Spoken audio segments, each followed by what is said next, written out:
if you don't solve the wages, if you don't solve the quality of the jobs, none of that matters. Yes, give me an opportunity to put $25,000 onto a home. But when I move into that home, how am I going to pay the mortgage? So the election is less than 50 days away. And when it comes to Kamala Harris, and I'm speaking for myself, let me know in the comments if you're feeling the same way I am. But I personally need to hear more policy. And I know she posted some things on her website. Some people say she just copied and pasted from Joe Biden, which, okay, whatever. But I need to hear more because you're going to be president for a long time, not just for a couple months. And I kind of want to know some detail. I know that kind of might seem boring to people. It's not like going to make clips go viral. I mean, unless you say some crazy stuff. But for the most part, I want to hear the boring stuff of politics. You know what I'm saying? Like back in the day where candidates actually had to tell you where they're going to take the money, how they're going to take the money, how long it's going to take, and how that's going to affect the portion of where they're taking it and where they're going to be putting that money into. And I want to hear stuff like that, but now it feels like candidates, especially now, like all you have to do is like be real general, like, hey, we're going to make sure every American has health care. Okay. Like what kind of health care? What's the quality of the health care? And is it different from what we have now? And make that comparison for me. You know what I'm saying? Pull up a whiteboard and draw me some pictures. You know what I'm saying? Write some words down, like show me.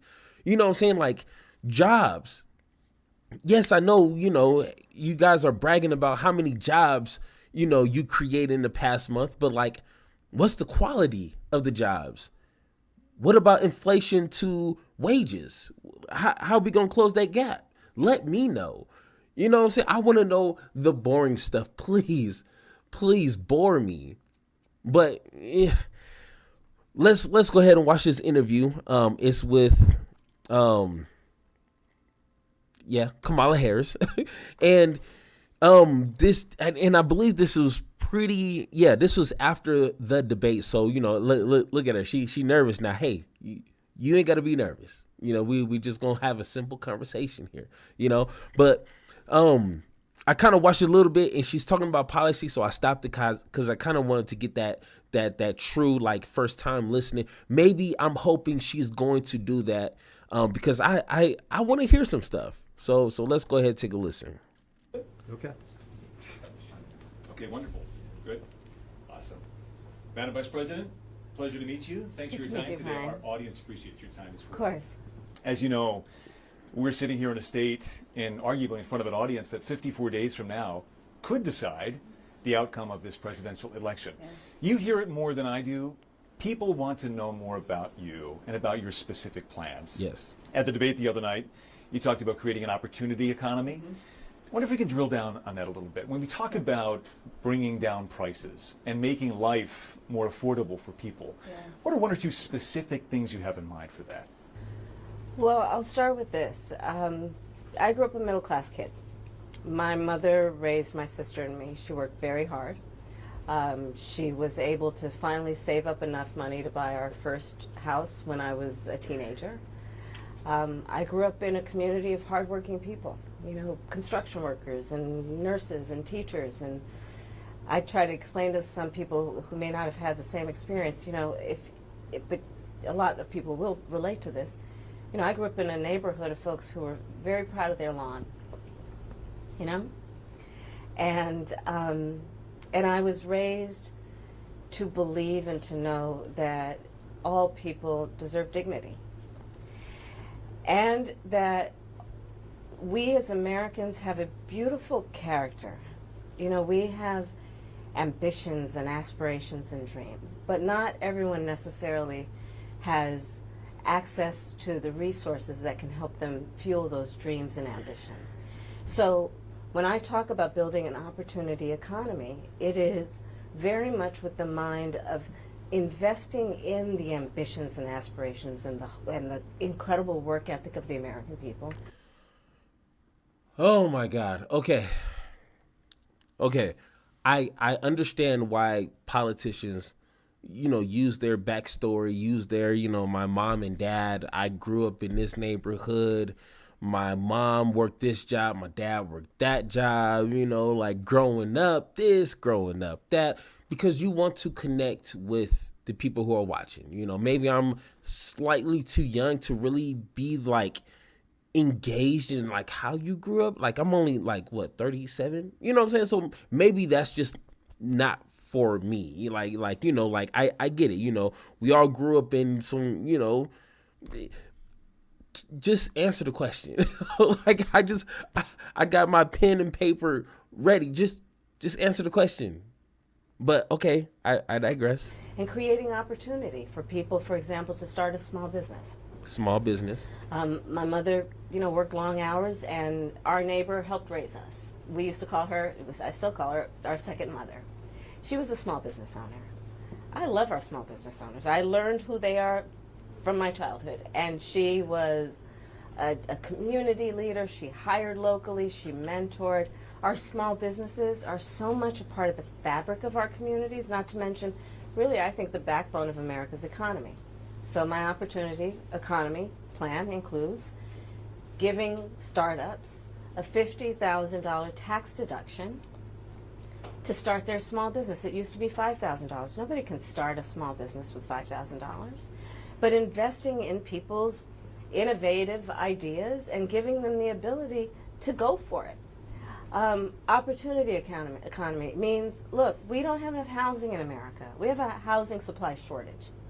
And what that means, in particular for so many younger Americans, the American dream is elusive. It's just actually not attainable. So let me just go back, because I'm sitting here thinking about what she just said and kind of just forgot to pause the video. But I don't know if this right here would count as a small business, but like I have a sticker business, but it's not like something that, requires, 50.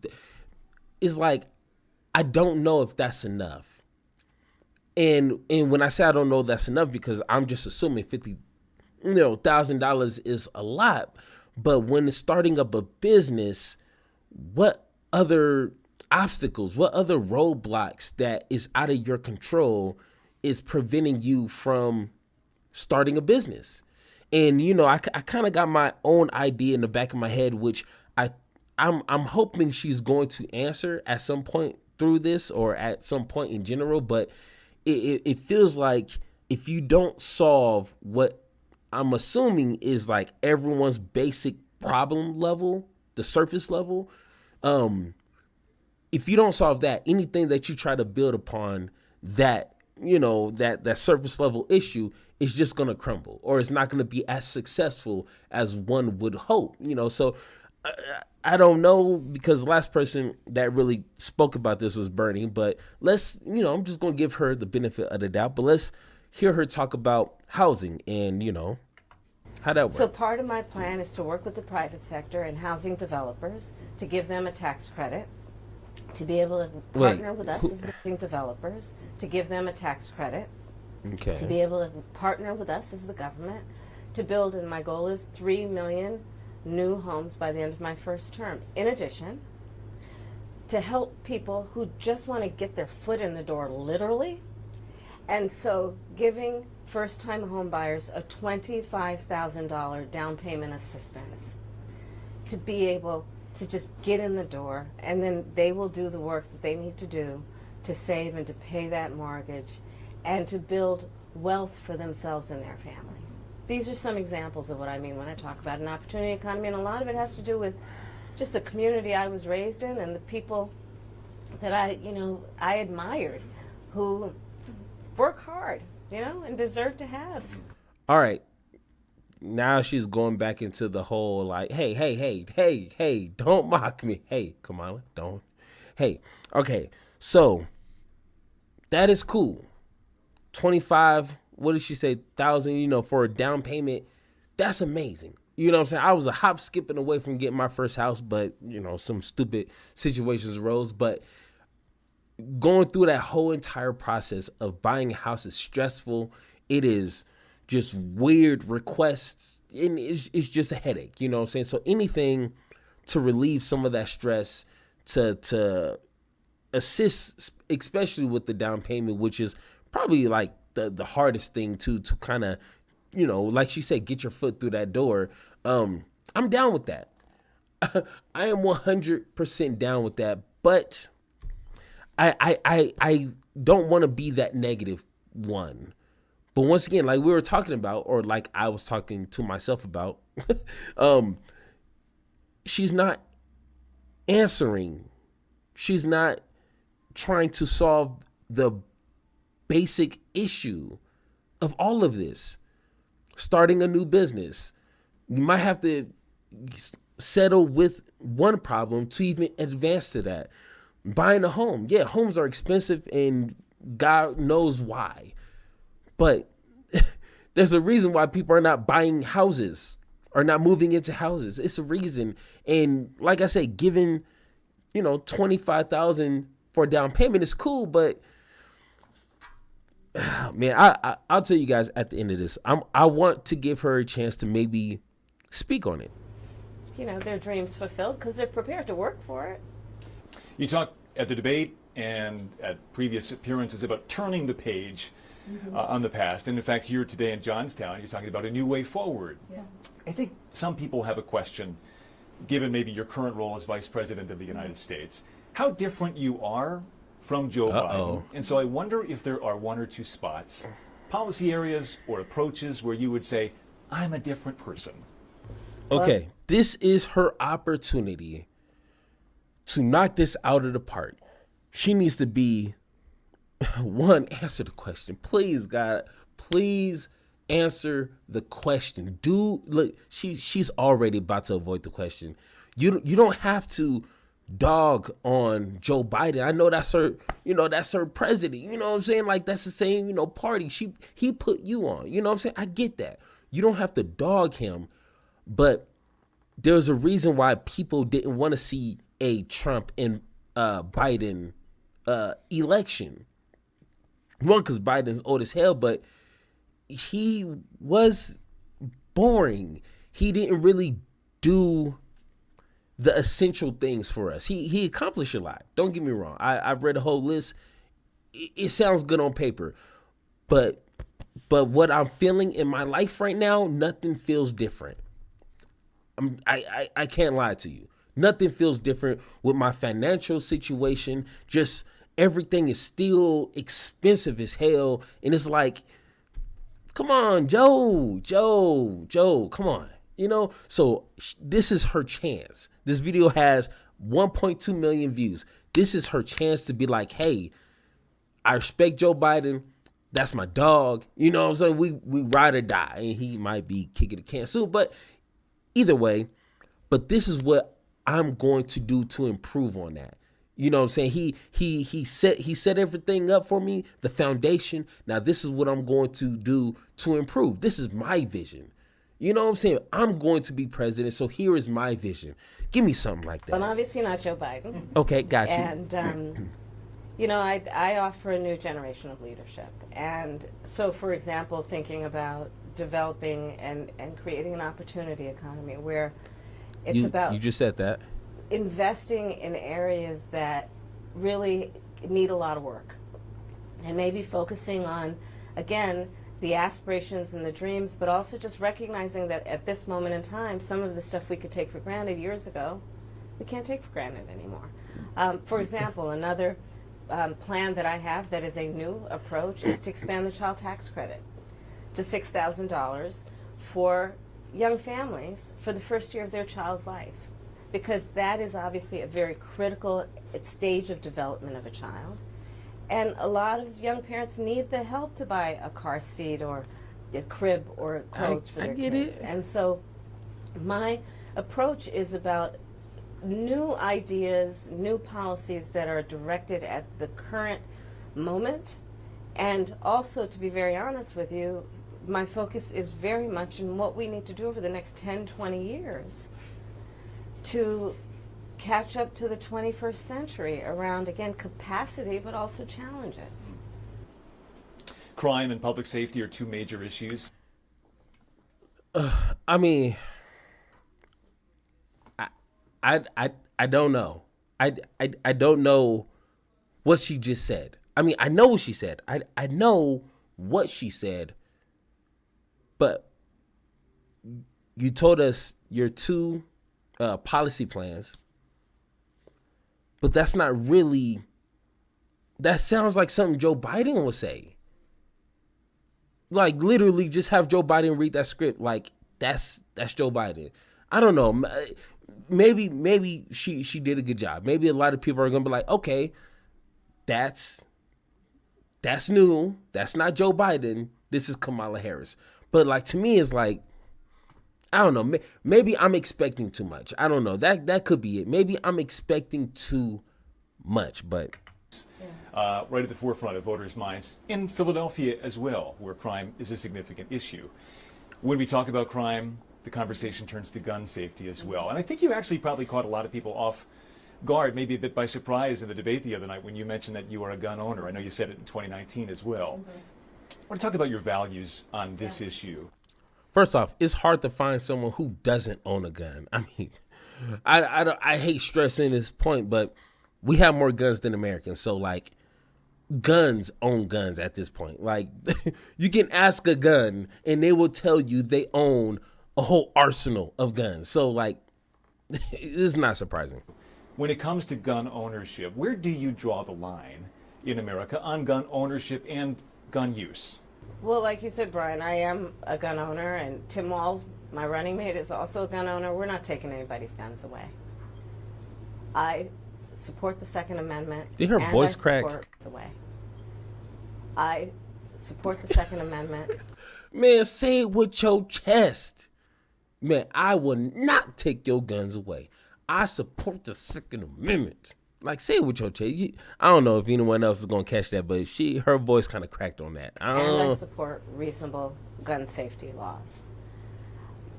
Part of my approach to this is I was a career prosecutor for most of my career. I have personally prosecuted homicide cases. I have personally looked at autopsies. Okay. I have personally seen what assault weapons do to the human body. And so I feel very strongly that it is consistent with the Second Amendment and your right to own a gun to also say we need an assault weapons ban. They're literally tools of war. They were literally designed to kill a lot of human beings quickly. Okay. I say we need universal background checks. The majority of NRA members support that. Why? Because it's just reasonable. You just might want to know before someone can buy a lethal weapon if they've been found by a court to be a danger to themselves or others. You just might want to know. Two final questions, if I might. I mean, that's so basic. You know, the background check, like, it feels like Democrats has been saying that for, like, I don't know, Obama. You know, that's when I really started paying attention to politics. It feels like that's just been, like, their spiel for years. Background checks. Can a Democrat please get that accomplished? It is 2024. I get a background check when I'm buying a PlayStation. You know what I'm saying? I get a background check for everything. Can we just already get this accomplished? I'm tired of hearing people, Democrats, always saying, we got to get a background. Man, just get in there and get that done. Come on. On the appeal of the man you were running against, as you drove here today, you likely saw a lot of Trump signs. Mm-hmm. He has an historic appeal in this country. And as you are someone running against him and trying to understand that, I wonder how you distill it. What do you understand his appeal to be? And how do you speak to his voters? Or maybe people who just share his values but are open to something else? I, based on experience and a lived experience, no. in my heart, I know, in my soul, I know that the vast majority of us as Americans have so much more in common than what separates us. And I also believe that I am accurate in knowing that most Americans want a leader who brings us together as Americans and not someone who professes to be a leader who is trying to have us point our fingers at each other. I think people are exhausted with that approach, to be honest with you. I think people want a leader who has common sense and tries to find common ground. I'm supported by over 200 Republicans who worked for both Presidents Bush, John McCain, and Mitt Romney. I'm supported by the former Vice President Dick Cheney, former Congress member Liz Cheney. And I don't know if that's anything to brag about. I mean, I know a handful about Mr. Dick Cheney, but I don't know if that's something to brag I think about. people are more willing now, in light of the hate and division that we see coming out of Donald Trump, to say, hey, let's put country first. And I think that just makes us stronger and more healthy as a country. To say, look, we can all debate our differences around, various policies, but let's stop with the division. Like, enough of that. Let's bring everybody together. And finally, as you introduce yourself to America in a new way. All right, so that was a safe answer. I'm pretty sure Trump will say the exact same thing about her. So it's like, I mean, I get it. But maybe I've done her so many of these interviews, so many of these, like, just really broad, just safe answers. What the American people want, of course, people want, safety. They want a unifier. They want a president who can, gather, because you're not going to gather everybody. There's people who just don't want to get along, who don't want to play on the same team. I get that.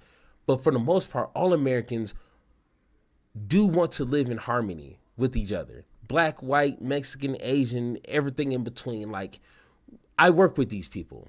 They ain't never called me a nigga. You know what I'm saying? And I never called them a name. We work together. Got you. But the number one thing that will trump all of that, which, no pun intended, like, put more money in our pockets. That's what that will unify us quicker than anything, quicker than a Super Bowl. Get us more money in our pockets that we earn, of course. You know what I'm saying? I already work 9-10 hours a day. I want to be able to see my paycheck and be like, damn. Thank you, Kamala Harris. Like, that's what I want. I already live in harmony with these folks. Like, you know what I'm saying? Like, the people who don't is like less than, like, what, 5-10% of people who just hate people for little to no reason. But for the most part, yes, we love a president that's not going to divide us like Donald Trump. But we're already somewhat united. It's just we're broke. We're working. People are working 2 jobs. They broke. They hurting. So it's like, it sounds good, but to be honest, man, get us more money. They've heard much of your story at the Democratic National Convention and in that debate earlier this week. If there's one thing that you wish Americans knew about who Kamala Harris is that you don't think they know yet, let it be interesting. What would that be? Come on. I don't know. Be human. Probably it's not very different from anybody watching right now. I love my family.